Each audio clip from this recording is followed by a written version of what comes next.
Cécile Marenzoni ne s'était jamais engagée en politique. Cette directrice d'école a franchi le pas, elle se présente aux élections. Voter ne suffisait plus à cette électrice, déçue par le système politique.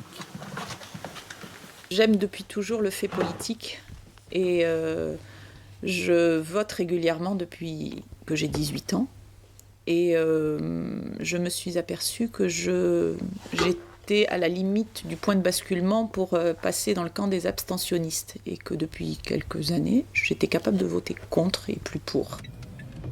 L'enseignante ne se retrouve pas dans le fonctionnement trop vertical des partis politiques. Avec une soixantaine d'habitants de sa commune, elle a donc constitué une liste. Alors, je vous le montre. Ouais. Notre super.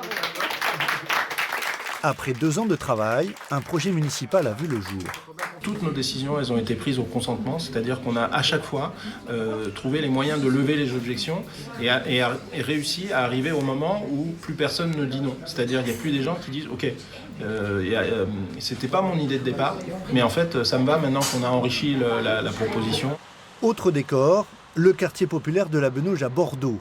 Mais même constat, l'offre politique classique ne répond pas à toutes les attentes. Alaouia Berama travaille aux côtés des jeunes des cités. La responsable d'association a monté une liste pour faire entendre leur voix.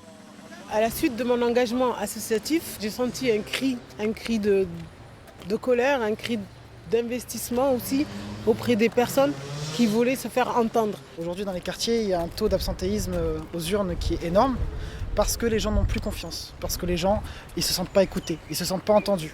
Mal préparée, la candidature a finalement été invalidée par la préfecture. Je devais être la 10e candidate et malheureusement, ma liste n'a pas été validée.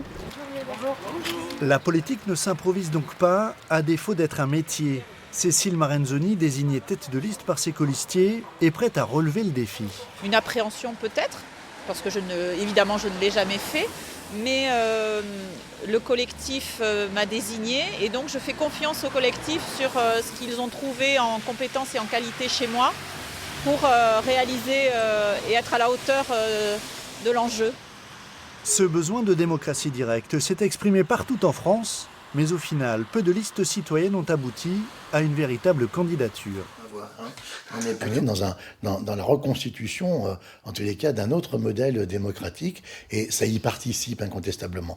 Mais je crois qu'il ne faut pas non plus quand même être, attaché à ce qui constitue quand même certains phénomènes émergents, mais très minoritaires dans le paysage politique des 34 900 communes.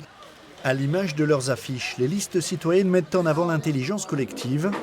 Victoire dans les urnes ou pas, l'engagement de ces habitants dans la vie de leur cité ne devrait pas s'arrêter le 22 mars.